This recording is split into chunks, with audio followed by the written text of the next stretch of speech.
Assalamualaikum warahmatullahi wabarakatuh. Waalaikumsalam warahmatullahi wabarakatuh. Gimana ini kabarnya? Sudah siap perang lawan Amerika ini? Ya, siap ya? Ya. Mau ke Iran atau ke Palestina? Palestina. Kira-kira Iran ini biarin hancur itu gimana ya? Syiah ya, Iran itu. Syiah ini sudah keluar dari Islam atau belum?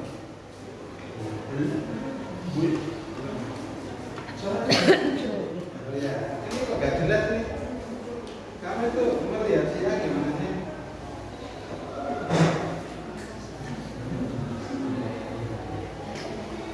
Fajri, Syiah itu Islam atau bukan? Oh, gak bisa jawab.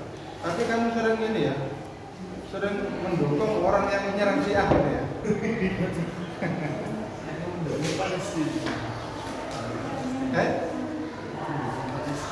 Mendukung Palestina, walaupun Syiah. Oh, gak ngerti ya? Gaza itu dikuasai Hamas. Hamas itu pimpinannya kemarin yang mati itu Syiah. Jadi memang Palestina itu sebagian dikuasai oleh kelompok-kelompok yang berafiliasi dengan Iran, Syiah. Nah sekarang pertanyaannya, Syiah itu menurut kamu masih Islam nggak? Masih. Siapa yang bilang masih? Saya. Ya, kamu Ibron. Kamu siapa? Mahasiswa sini.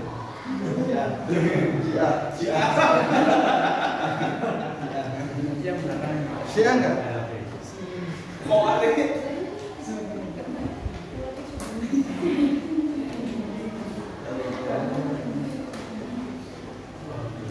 Syiah itu Islam atau enggak? Islam. Bukankah ajaran Syiah itu sudah menyimpang dari ajaran Islam?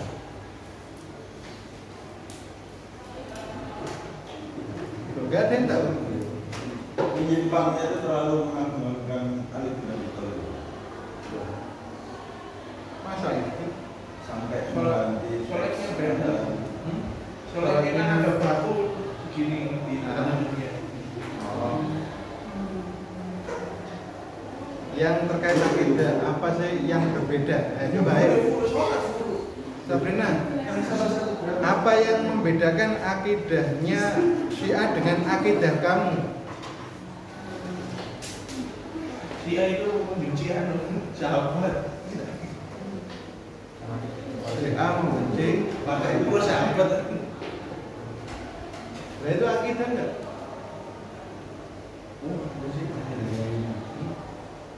Apa yang berbeda? Akidahnya itu apa sih yang berbeda?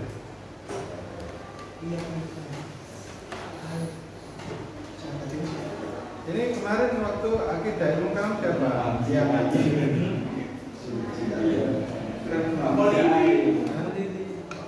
Apa ini?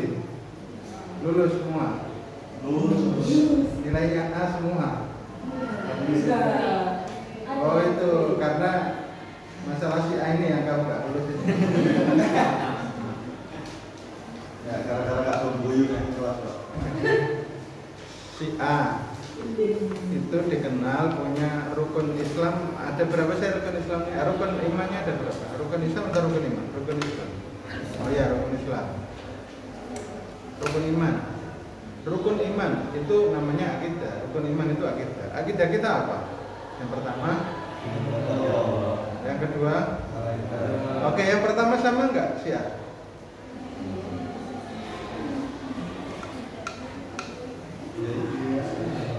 Yang pertama, Syiah itu percaya nggak kepada Allah? Iya kan? Sama kan berarti? Iman kepada malaikat sama nggak? Sama. Iman kepada kitab sama. Iman kepada Rasul sama nggak? iman kepada hari kiamat sama, takdir, qada sama. Yang nggak sama apa?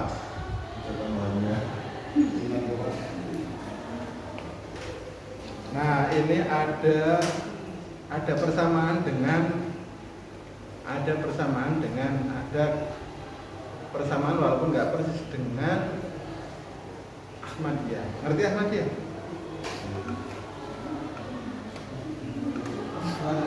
Nggak tahu? Ahmadiyah nggak tahu? Hei, Ahmadiyah nggak ngerti Ahmadiyah? Kalau Fajariyah tahu ya Fajariyah? Pengikut Fajar itu namanya Fajariyah gitu ya. Tapi kalau pengikut Ahmad, siapa Ahmad di sini? Loh, nggak ada yang tahu? Ahmad yang saya maksud di sini adalah Mirza Ghulam Ahmad. Oke. Mirza Ghulam Ahmad ini adalah orang yang dianggap punya kemujizatan. Kalau nggak salah India, orang India. Agamanya mengaku Islam, tapi pengikutnya mengakuinya itu sebagai nabi selanjutnya, nabi setelah Nabi Muhammad. Nah, itu ada kelompok yang namanya Ahmadiyah. Tapi Ahmadiyah yang moderat, yang tidak ekstrim, itu tadi sebutannya Ahmadiyah ekstrim. Satu Ahmadiyah mana gitu saya lupa. Nah, Ahmadiyah yang moderat itu menganggap memang Mirza Ghulam Ahmad itu pembaharu, tetapi bukan nabi. Nah, itu berarti masih akidahnya masih belum menyimpang. Nah, itu harus dilihat. Makanya Ahmadiyah mana, Qadian atau sama saya lupa. Itu coba dicek. Kalau kelompok Ahmadiyah yang satu tadi, yang ekstrim tadi, berarti sudah keluar dari Islam. Kenapa? Karena dia berkeyakinan masih ada nabi setelah Nabi Muhammad. Syiah begitu juga. Syiah mana? Bukan Syiah yang Syiah itu ada Syiah Ismailiyah, ada Syiah Zaidiyah, ada Syiah Imamiyah gitu. Nah, lihat, Syiah itu jangan semua dikebiau ya. Kalau yang beranggapan bahwa yang sebetulnya berhak menjadi Rasul itu adalah Ali, bukan Nabi Muhammad, itu dianggap kelompok Syiah yang sudah keluar dari ajaran Islam. Tapi jika tetap mengakui Nabi Muhammad yang Rasul, Ali adalah sahabat Nabi, tetapi memiliki keistimewaan di hadapan Nabi, ya itu masih belum dianggap menyimpang dari ajaran Islam. Sehingga kemudian implikasinya adalah ya, Syiah itu ada yang masih dalam koridor Islam, ada yang sudah di luar Islam. Sehingga sebutannya itu Syiah bulat. Syiah bulat itu maksudnya apa? Syiah yang ekstrim, termasuk Ahmadiyah tadi itu, Ahmadiyah yang bulat, Ahmadiyah yang ekstrim, yang menganggap Mirza Ghulam Ahmad adalah nabi setelah Nabi Muhammad. Sementara keyakinan kita secara jumhur, ya Nabi Muhammad itu Khatamul Anbiya. Apa Khatamul Anbiya? Penutup. Bagi kita itu kita artikan sebagai penutup. Itu ada ayat di Al-Quran ya, Khatamul Anbiya atau hadis. Itu ada penafsiran. Khatam itu artinya apa? Tidak selalu berarti penutup. Khatam itu ada arti cincin. Nah, kalau kemudian khatam itu artinya cincin, artinya apa? Kan berarti nggak ada penutupan kerasulan, tidak ada penutupan kenabian. Ayo coba bayangkan. Ini penafsiran yang kadang-kadang ya bisa dibenarkan, sehingga seakan-akan setelah Nabi Muhammad itu masih ada Rasul. Seakan-akan begitu. masih ada nabi. Itu kalau khotam diartikan sebagai cincin. Seakan-akan Nabi Muhammad itu yang merangkul semua nabi kan gitu. Cincinnya para nabi, khotamul anbiya. Tetapi jumhur sepakat bahwasanya khotamul anbiya itu ya penutup para nabi. Tidak ada lagi nabi setelah Nabi Muhammad. Sehingga kalau kemudian ada kelompok yang berkeyakinan ada nabi setelah Nabi Muhammad, maka kita yakini itu sudah menyimpang dari ajaran Islam. Nah, sekarang pertanyaannya, Syiah ini Islam atau enggak? Maka jawabnya, lihat dulu Syiahnya itu keyakinannya seperti apa. Kalau keyakinannya tidak berbeda secara prinsip ya, secara pokok tidak berbeda dengan kita Ahlussunnah wal Jamaah, ya kita tidak bisa mengatakan itu adalah kelompok non-muslim, sudah kafir atau menyimpang dari Islam gitu. Nah ingat, di mana itu, di Iran itu juga macam-macam Syiahnya. Syiah Zaidiyah, Syiah Imamiyah, Syiah Ismailiyah, Syiah Isna Ashar, macam-macam. Tapi memang sebagian besar beranggapan bahwa yang paling agung di antara para sahabat Nabi itu adalah Ali bin Abi Thalib. Dan sebagian besar Syiah, walaupun yang tidak ekstrim, itu tetap beranggapan bahwasanya para sahabat itu melakukan semacam kudeta terhadap Ali. Maksudnya apa? Mengambil hak Ali. Jadi orang-orang Syiah itu beranggapan sebetulnya kepemimpinan setelah Rasulullah itu harusnya Ali. Bahkan mereka itu menyetir satu hadis. Nah hadisnya itu hanya dikenal dari kelompok mereka.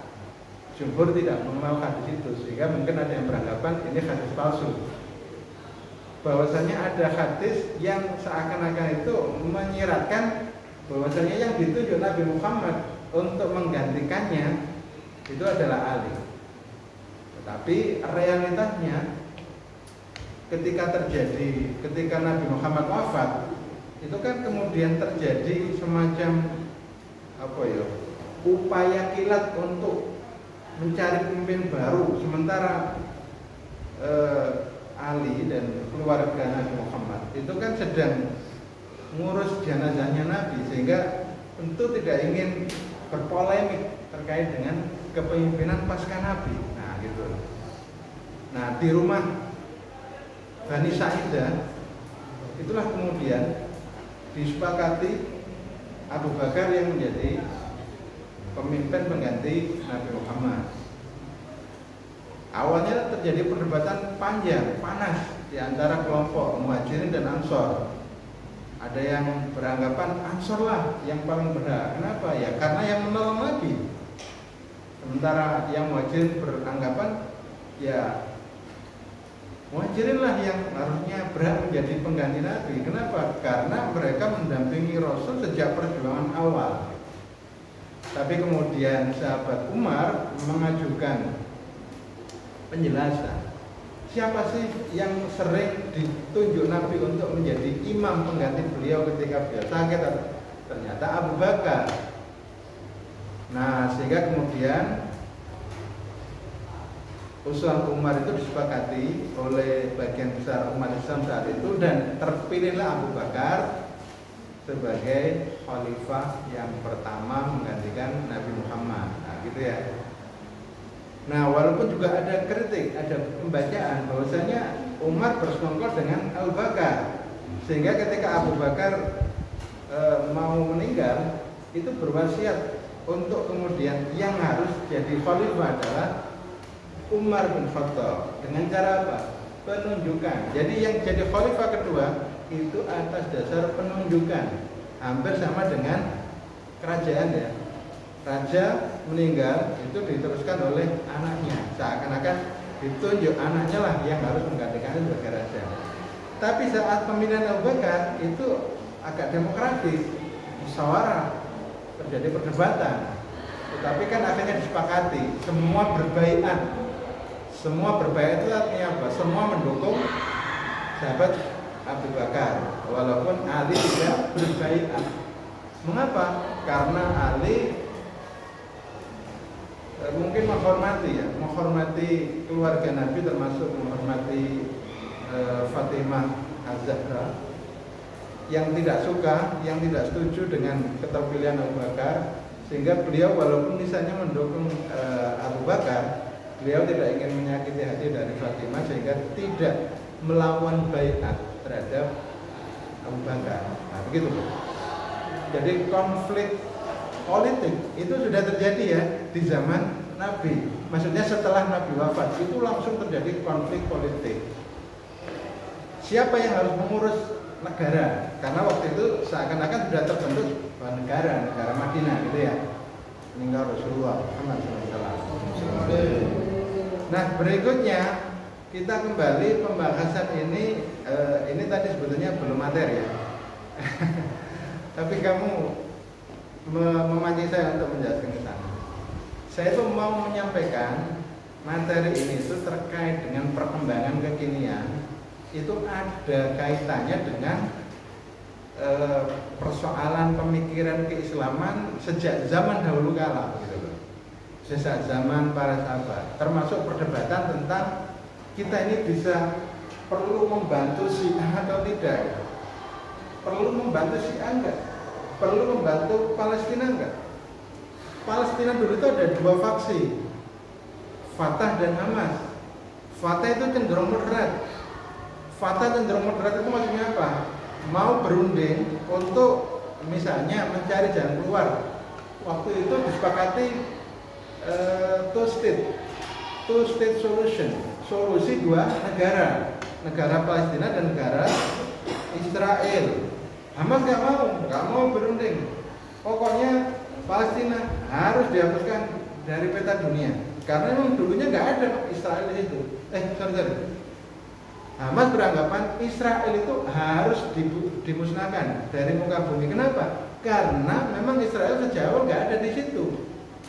Israel itu adalah orang-orang Yahudi yang dipindah dari Eropa itu, kemudian disponsori oleh Inggris dan Amerika untuk mendirikan negara di sana, negara baru namanya Israel. Dan waktu itu sudah dihuni oleh masyarakat Palestina. Nah, kondisi sekarang gimana? Kondisi sekarang Hamas sering melakukan perlawanan, dan terakhir kemarin tahun lalu 7 Oktober 2024 ya, 2003 itu melancarkan serangan besar-besaran. Kenapa? Ya memang Israel selama ini beroperasi terus-menerus. Setiap hari kan ada pembunuhan oleh Israel kepada masyarakat Palestina. Bentuk perlawanannya salah satunya itu oleh Hamas, yaitu menyerang Israel, banyak korban, 1000-an lebih. Tapi setelah itu Israel yang menghancurkan Gaza. Berapa orang yang mati, meninggal? Sekarang mungkin sudah hampir 50 ribuan. Nah, coba bayangkan, 1.000 banding 50.000. Setiap hari kalau lihat di TV, 10 orang mati, 11 orang mati, 15 orang mati, ditembaki Israel. Sekarang Israel berpandangan tidak ada negara Palestina. Jadi akhirnya nanti maunya semua menjadi negara Israel. Nah, sekarang kita ini mau apa dengan kondisi dunia yang seperti ini? Apakah kamu itu larut dalam kegelapan, kemunduran, kejumutan? Bagaimana kemudian kita bisa maju? Bagaimana kita bisa berkembang? Nah, sekarang coba kita pelajari pemikiran para tokoh tentang pandangan-pandangan yang terkait dengan bagaimana cara memajukan umat Islam, bagaimana cara merebut kemajuan yang sekarang ada di tangan non-Muslim. Nah, begitu. Oke, sebelum lanjut, boleh ada pertanyaan, boleh ada tanggapan?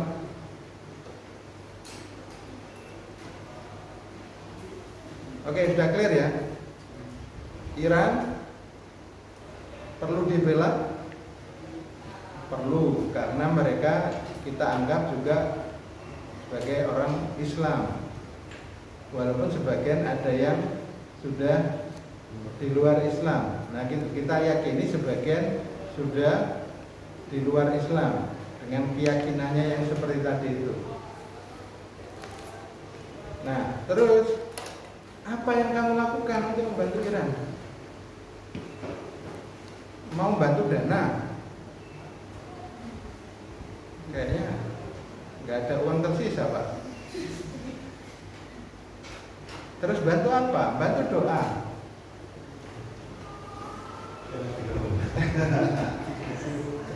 Bantu Palestina juga begitu.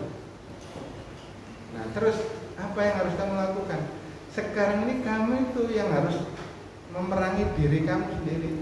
Perangi diri kamu. Perangi kemalasan kamu. Perangi kebodohan kamu. Ya tentunya kebodohan saya juga. Kemalasan saya, kemalasan kamu, kemalasan saya, kebodohan saya, kebodohan kamu. Ini yang harus diperangi dulu. Nah, buka pandangan, jangan takut membaca, jangan takut mempelajari banyak berbagai macam pemikiran yang berbeda. Nah, kalau kamu sudah takut, waduh, ini nanti saya khawatir jangan-jangan kalau saya belajar ini nanti saya jadi kafir. Wah, ini nggak bisa maju. Oke, kita lanjut dengan pemikiran Muhammad Abduh. Muhammad Abduh itu lahir di Mesir dan meninggalnya juga di Mesir. Lahirnya tahun 1849. Sudah berapa ratus tahun?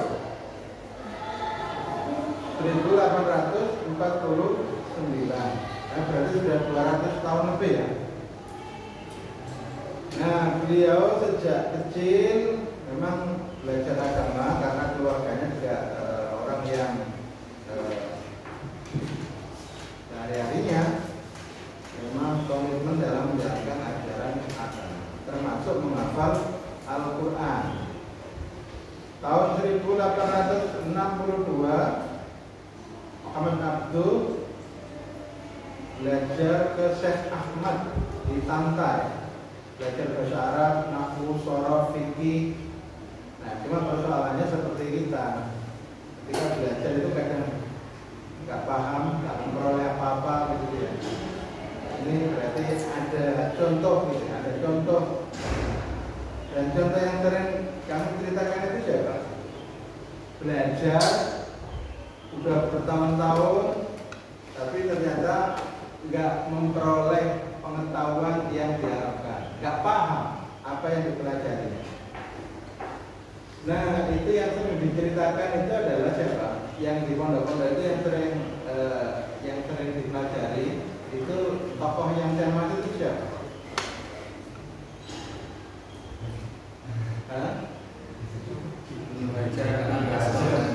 Ibnu Hajar. Ibnu Hajar itu artinya apa sih? Namanya aslinya siapa? Ibnu Hajar itu apakah bukan julukan? Bagaimana ceritanya kalau kemudian dia disebut sebagai Ibnu Hajar? Jadi ketika beliau belajar dan merasa nggak paham, frustasi, akhirnya pulang. Di waktu pulang itu ternyata hujan dan berteduh di bawah gubuk begitu. Dan kemudian dia mengamati di waktu hujan itu, tetesan hujan itu ternyata mampu melubangi batu, kan membuat batu itu berlubang. Itu akhirnya dia sadar, kefrustasiannya itu akhirnya ya menjadi terobati dengan merenungi batu saja yang keras bisa ditembus oleh air yang terus menerus menghujani. Masa hati saya nggak bisa.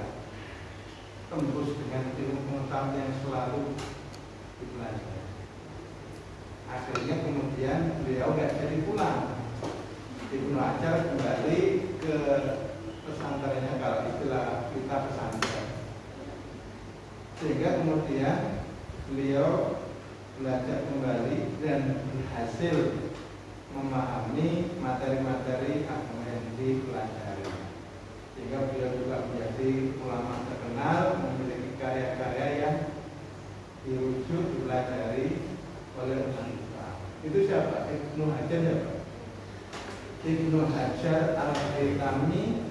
Ya, kalau salah Ibnu Hajar Al-Haytami, bukan yang Al-Asqalani.